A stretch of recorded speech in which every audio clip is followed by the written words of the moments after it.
Hello, everyone, and welcome back to the Deep Dive from Westferry Times. I'm Emily. Today, we're tackling a really big topic, something absolutely central to British identity, the monarchy. Looking ahead, 2025 and beyond, we want to explore its role. Is it still this vital cornerstone of stability? Or maybe, well, an outdated institution for today's world? To help us navigate all this, I'm really pleased to have Thomas Whitmore with us. Thomas is a highly respected political analyst, a historian, and also the author of a fantastic book, Crown and Country, The Modern Monarchy. Welcome. Thanks very much. Great to be here. So let's just start with the basics, perhaps. We all sort of know the monarchy, the history, the faces, but what does it actually do today? In 2025, what's its main job? Well, day to day, its function is largely ceremonial. Think state opening of Parliament, giving royal assent to laws, representing the UK abroad. But underneath that surface layer, there's this really significant symbolic power. The monarch embodies the state itself, separate from the government of the moment. That provides a sense of continuity, a thread of national identity, especially when things feel politically unstable or during national challenges. It's a figurehead, really, above the political noise. Right, that continuity aspect, it comes up a lot as a key strength, and yet we're definitely seeing a shift, aren't we? Particularly between generations. Younger people often seem, well, indifferent or even quite critical. What's driving that split? It really comes down to this interesting clash, I think. It's between these very old traditions and very modern values. Gen Z, millennials, they've grown up valuing meritocracy, the idea you get ahead based on talent and hard work. Yeah. And the whole concept of inherited privilege, which is, well, fundamental to monarchy, can seem quite jarring against that backdrop. Plus, there's this huge demand now for transparency, for accountability in all institutions. And let's say, the necessary privacy around the royal family can sometimes breed a bit of skepticism. It's a question of whether something rooted so deep in history can really connect with a generation looking forward. And that clash, it definitely flares up when we talk about money, doesn't it? The cost. You hear the criticisms, the sovereign grant going up, security costs, the big ceremonies. Can you sort of break down the economics for us, both sides of it? Absolutely. The cost thing never really goes away, does it? Yeah. The sovereign grant, which pays for the official duties, yes, it has increased. Security is a massive, though often hidden cost. And state events, well, they inherently cost a lot. But, and this is crucial, you have to look at the income side too. The crown estate, that's land and property technically owned by the monarch as the crown, it generates huge revenues. We're talking over $300 million a year. Only a slice of that, about 25% right now, goes back to fund the monarchy via the grant. The rest, the large majority, goes straight to the treasury. So it benefits the public finances directly. Okay, so there's an outlay, but also a pretty significant return. But the counter-argument often isn't just about the net figure, is it? It's whether any public money should go to something symbolic, especially when lots of people are struggling financially. That's a completely fair point. In tough economic times, all public spending gets put under the microscope.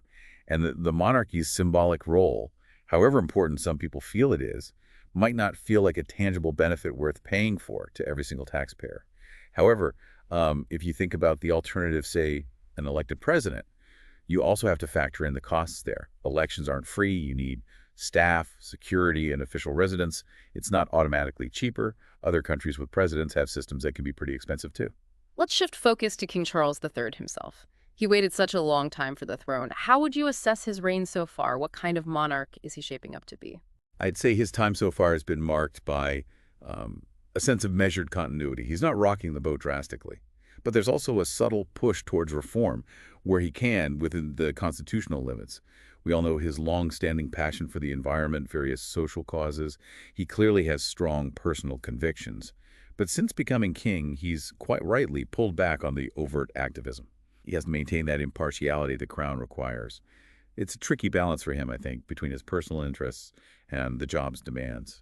And public perception, how does that compare to his mother, Queen Elizabeth II? She was almost universally admired, wasn't she? Is it a different ballgame for Charles? Oh, absolutely. Undeniably different. Queen Elizabeth had this unique standing, such a long reign, that unwavering sense of duty. It built this deep respect, even affection, across nearly all generations. King Charles inevitably faces the challenge of following someone like that. He's still, I think, building his own connection with the public, proving his commitment in his own way in a different era with very different expectations. It's definitely an ongoing process. Another evolving relationship is with the Commonwealth. We've seen quite a few countries recently moving to remove the monarch as head of state. What does that signal? It really signals a natural evolution, I think. Hmm? Many Commonwealth nations are forging stronger independent identities, and having their own head of state symbolically is a pretty logical part of that journey. But it's important to remember, even if the king's formal role changes in some countries, the Commonwealth itself is still seen as valuable. It's shifting more towards being a network for cooperation, shared values, trade, culture, rather than those old colonial links. The monarchy's future role within it will likely be more symbolic, heading a voluntary group based on partnership. So, given that shift and the history, how should the monarchy handle the really complex, often painful legacy of colonialism, especially regarding the Commonwealth? Carefully. With, I would say, total transparency, humility, and a real commitment to understanding and acknowledging what happened in the past. It isn't about pointing fingers now, but about encouraging healing and reconciliation. Practically, that could mean actively supporting education about colonial history, the good and the bad, engaging openly with Commonwealth nations about their experiences, and crucially, avoiding defensiveness. It needs a focus on listening, reflecting, and showing they're willing to learn and adapt. Bringing it back home, Republican sentiment, while still a minority view, does seem to be growing, especially with younger people. If that trend continues, what would a move to a republic actually look like, realistically? Oh, it would be a massive, massive change. Huge. You'd almost certainly need a national referendum first to see if people actually want it. Then a complete constitutional overhaul, redefining the head of state role, making sure it stays nonpartisan, apolitical, countless laws, traditions, symbols, they'd all need rewriting or replacing. It's not just swapping one person for another. It's fundamentally restructuring the state. A huge constitutional moment, then. Do you think we might actually see that happen in our lifetimes? It's possible. Certainly not impossible, but I wouldn't say it's guaranteed either. Yeah. The crucial thing will be whether the monarchy manages to stay relevant and keep public respect.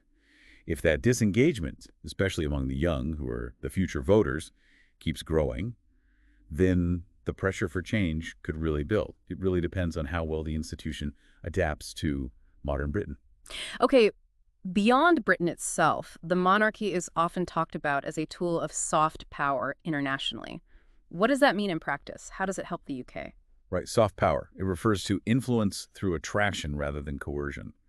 So the monarchy has this unique kind of diplomatic, cultural, even economic pull. Royal tours, state visits, they get massive global media coverage, create goodwill, and can open doors for diplomacy and trade. Foreign leaders often react differently to meeting a monarch compared to a politician. There's a different kind of respect, perhaps less tied to immediate politics. And all the charity work, the patronages, that boosts the UK's image too. But what about the classic tourism argument? Is that maybe a bit overplayed? Do people really visit Britain because of the royals? Well, it's probably unlikely people book a flight just hoping to see a royal walk by.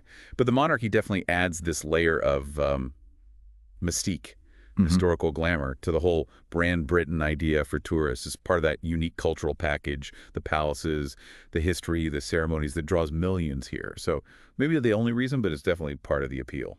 Thinking about today's world, all the focus on transparency, equality, merit, does tradition, which is so core to the monarchy, still have real value? Oh, I think so, yes.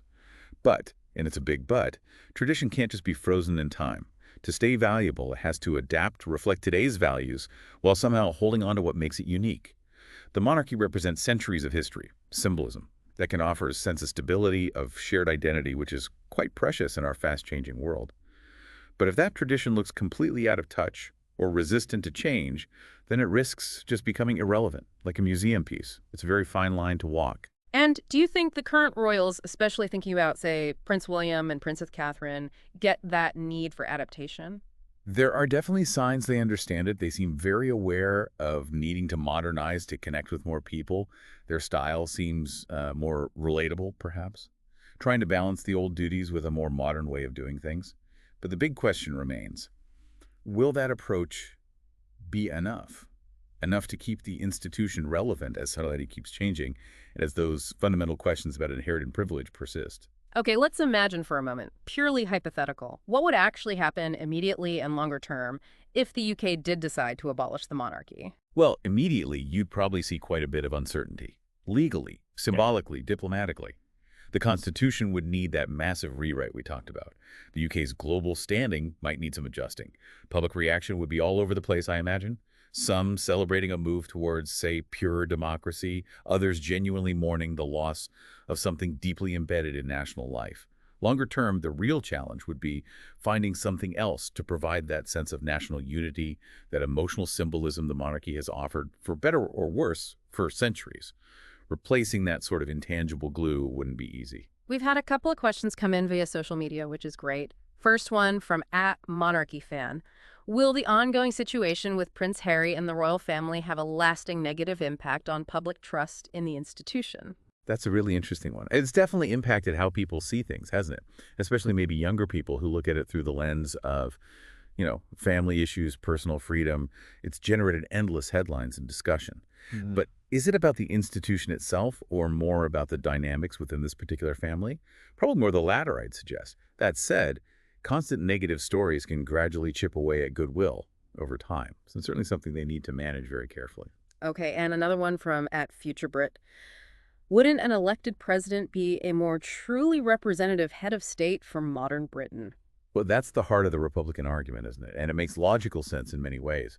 But how effective or representative a president would be depends entirely on who gets elected, how they're elected, what powers they have. There's absolutely no guarantee an elected president would automatically command more respect or be better at uniting the nation than a constitutional monarch who acts impartially and with integrity. Ultimately, it comes down to the person and the job and how they do it, not just how they got there. So as we wrap up this deep dive, considering everything we've touched on, what's the single biggest key, do you think, to the monarchy's survival and relevance going forward? I think ultimately it comes down to their ability to genuinely listen, Yeah. to listen to how the country is changing, what people value now, and then to adapt how they operate, how they present themselves, and crucially, to maintain a sense of humility despite their position. If they can keep being a unifying symbol, adapt to modern life, and show real commitment to public service, then yes, there's a future. But it requires constant effort and a real willingness to evolve, not just stand still. That's a great place to leave it. Thank you so much for sharing all your expertise and thoughts with us today. It's been incredibly insightful. It's been my pleasure. Thanks for inviting me. And a big thank you to all of you for tuning in to the deep dive. We really hope this gave you plenty to think about. If you have thoughts you want to share, find us over on X. We're at Westferry Times. We'd love to hear from you. Please do subscribe to the deep dive wherever you get your podcasts. Maybe leave us a review if you have a moment. It really does help other people find the show. And share this chat if you think someone else might find it interesting. Until next time.